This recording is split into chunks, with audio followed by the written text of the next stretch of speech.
हमेशा हमारे लिए डॉक्टर अंबेडकर ही लड़ाई करेंगे? क्यों हमारे लिए बीपी सिंह ही लड़ाई करेंगे? क्यों हमें अर्जुन सिंह ही हमें हमारा न्याय की बात करेंगे? क्यों हम जागृत नहीं हो पा रहे हैं? न्याय की हम बात क्यों करते हैं? न्याय की बात हम इसलिए करते हैं कि कहीं ना कहीं अन्याय हुआ है और उस अन्याय से मुक्ति के लिए हम न्याय जैसे शब्द की बात करते हैं, न्याय की तरफ जाते हैं। तो जाहिर सी बात है हमारे साथ अन्याय हुआ है, और अन्याय किसने किया है, किस एवज में किया है, किस रूप में किया है, किन किन तरीकों से अन्याय किया है, और उस अन्याय से बचने का हमारे पास क्या विकल्प है, उस अन्याय से उबरने के लिए हम क्या कर सकते हैं।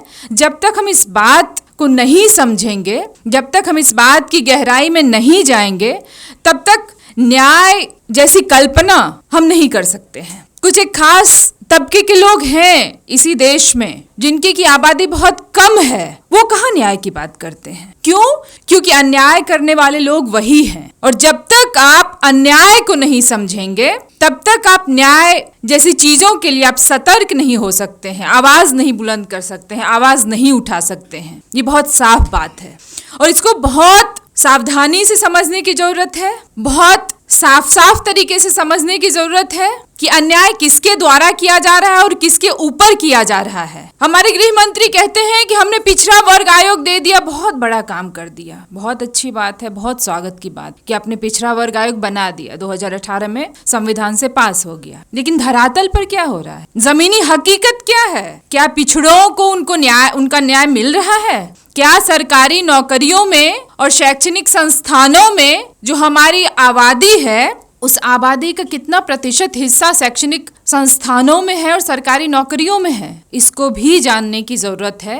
और जब तक आप और हम इन आंकड़ों को नहीं उठाएंगे, तब तक आप और हम न्याय की और सामाजिक न्याय की बात नहीं कर सकेंगे। पिछड़ा वर्ग आयोग बना दिया गया, लेकिन क्या हो रहा है? 52% आबादी है हमारी, बहुत बड़ा सेक्शन है, 52% आबादी है हमारी, और हम 27% रिजर्वेशन नहीं ले पा रहे हैं। ये सच्चाई है भारत के, ये ऑन रिकॉर्ड है।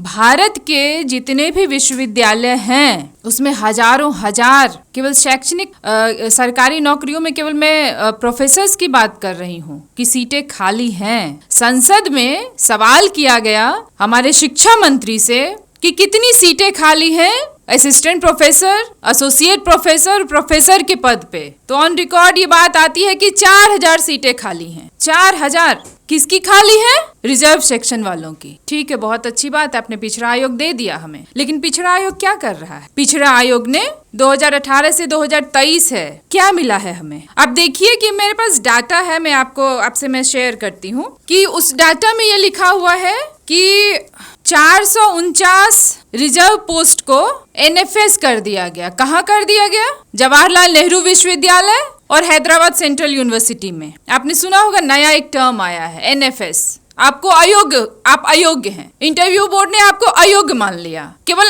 मतलब जितने भी लोग आए हैं, एक खास तरीके की स्क्रीनिंग कमेटी होती है, आपकी डिग्री जांच होती है ना, आपके सारे कागजात जांच होते हैं, और उस जांच के बाद में इंटरव्यू का नंबर तो बहुत कम होता है, और उस इंटरव्यू के खास 30 नंबर का कई जगह होता है, कई जगह 15 का होता है, कई जगह 20 का होता है। तो 70 नंबर तक आप ठीक थे, आप एलिजिबल थे, लेकिन 30 नंबर की बात जैसे ही आई आप अयोग्य हो गए। क्यों हो गए अयोग्य? क्योंकि जब तक आपके लोग उस कमिटी में नहीं जाएंगे, जब तक आप दबाव नहीं बनाएंगे, चाहे वो राजनीतिक दबाव हो, सामाजिक दबाव हो, जिस भी तरीके का दबाव हो, तब तक ये सीटें जो हैं वो एनएफएस ही रहेंगी। इसके लिए आप तैयार रहिए। मैं खुद भुक्तभोगी हूँ। मैं दिल्ली विश्वविद्यालय में पढ़ा रही थी 7-8 साल से, और भगत सिंह कॉलेज एक ऐसा कॉलेज है जिसमें मैं 3 साल पढ़ा रही थी, और चौथे साल उन्हें लगा ये लड़की बहुत बोलती है, ये मीटिंग में जाती है, ये सामाजिक न्याय की बात करती है। एडहॉक का इंटरव्यू करा दिया गया, और एडहॉक के इंटरव्यू में एनएफएस हो गई मैं। और मैं ही नहीं, मेरे साथ एक एससी कैटेगरी की भी कैंडिडेट थी, उसको भी एनएफएस कर दिया गया। तो पिछड़ा आयोग बहुत अच्छी बात है, लेकिन पिछड़ा आयोग क्या कर रहा है? धरातल पे आप कर क्या रहे हैं? मतलब कब तक हमें गुहार लगानी पड़ेगी? 1980 से लेकर के अब तक तो हम गुहार ही लगा रहे हैं, और कर क्या रहे हैं? 1980 में मंडल कमीशन बनता है, उसके पहले क्या होता है? कालेलकर कमेटी द्वारा हमारे साथी ने बताया, तो मैं उसकी गहराई में नहीं जाऊंगी। 1980 में रिपोर्ट सौंपी जाती है, उसके बाद क्या होता है? बीपी मंडल रिपोर्ट सौंपते हैं, और उस रिपोर्ट में चिन्हित किया जाता है कि कितने लोग जो हैं वो ओबीसी कैटेगरी में आते हैं। 3743 जातियों को ओबीसी कैटेगरी में माना जाता है। उसके बाद क्या होता है, वो रिपोर्ट कहाँ है? कहीं नहीं है। मतलब है वो भोला राम का जीव एक हम लोग व्यंग पढ़ते थे, तो वो सरकारी दफ्तरों की सरकारी फाइलों में बहुत वजन में वो कहीं दबी हुई है। उसके बाद 80 के बाद क्या होता है? 80 के बाद 1990 में जब बीपी सिंह की सरकार आती है, इसीलिए मैंने कहा कि जब तक आप बीपी सिंह, जब तक आप अर्जुन सिंह, जब तक आप बाबा साहब अंबेडकर जैसे लोगों को ढूंढते रहेंगे कि कोई आए, चमत्कार हो, हमारा भला हो जाए, तब तो होने से रहा भला आपका और हमारा। तब तक तो ये आप अन्याय और अन्याय की बात आज नहीं, आज से 50 साल बाद भी आप अन्याय और अन्याय में ही गोते लगाते रहेंगे। और हम 1990 में बीपी सिंह आते हैं और बीपी सिंह ये घोषणा करते हैं कि जो मंडल कमीशन की रिपोर्ट आई थी उसको लागू करने की घोषणा करते, और यह जानते हुए करते हैं कि हो सकता है पूरा देश इसका खिलाफ, और वो खिलाफ होते हैं। और अंततः मतलब उनके रेजिग्नेशन के कई तीन चार कारण थे, उसमें एक बड़ी वजह यह भी थी, एक बड़ा कारण यह भी था कि उनको कुर्सी छोड़नी पड़ती है। पूरे देश में मतलब एक अलग तरीके का राजनीतिक माहौल पैदा होता है। सड़कों पर, गलियों में, मोहल्लों में, तमाम अलग अलग राज्यों में आगजनी होती है। लोग भाषण देते हैं, भूख हड़ताल करते हैं, आरक्षण के पक्ष में नहीं, आरक्षण के खिलाफ में। तो 1980 से लेके अब तक 2023 तक हम आरक्षण को कैसे हो, पहले तो ये था कि रिपोर्ट बनी, कमीशन बनी, एक समिति बनाई गई, वो उसकी रिपोर्ट में कुछ नहीं होता है, फिर समिति बनाई गई, रिपोर्ट पेश किया गया, जातियों को चिन्हित किया गया, और क्या हुआ 10 साल बाद, 80 के 10 साल बाद 90 में उसको अर्जुन सिंह जी जब आते हैं, बीपी सिंह जब आते हैं, तो बीपी सिंह कहते हैं कि नहीं, आरक्षण मिलना चाहिए, और 92 से फिर उस पर आगे बात चलती है। लेकिन शैक्षणिक संस्थानों में आरक्षण कब मिलता है, उसके लिए हमने फिर वेट किया, कब तक? 2006 तक। क्यों?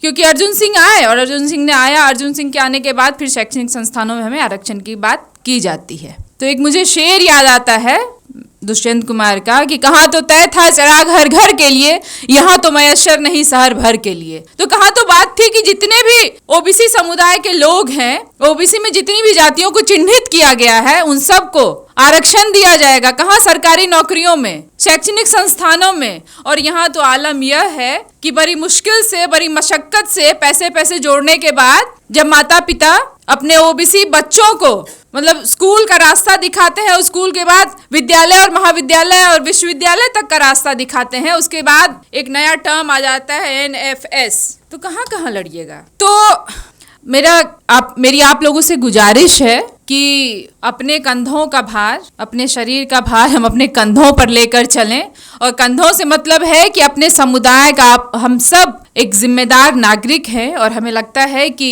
हमें अपनी जिम्मेदारी समझनी चाहिए, और सामाजिक न्याय के पक्ष में, सामाजिक न्याय के लिए हमें आगे आने की ज़रूरत है, आवाज़ बुलंद करने की ज़रूरत है। और कई तरह की जो नीतियां हैं, जैसे राष्ट्रीय शिक्षा नीति, मैं बस 1 मिनट लूंगी सर, राष्ट्रीय शिक्षा नीति आई है, आप लोग उसमें देखिए कि हमारे लिए कैसे दरवाजे बंद हो रहे हैं। उसमें कहा क्या जा रहा है, भाषा को लेकर, मैं भाषा की विद्यार्थी, भाषा साहित्य की विद्यार्थी हूँ, मैं 1 मिनट बोलूँगी।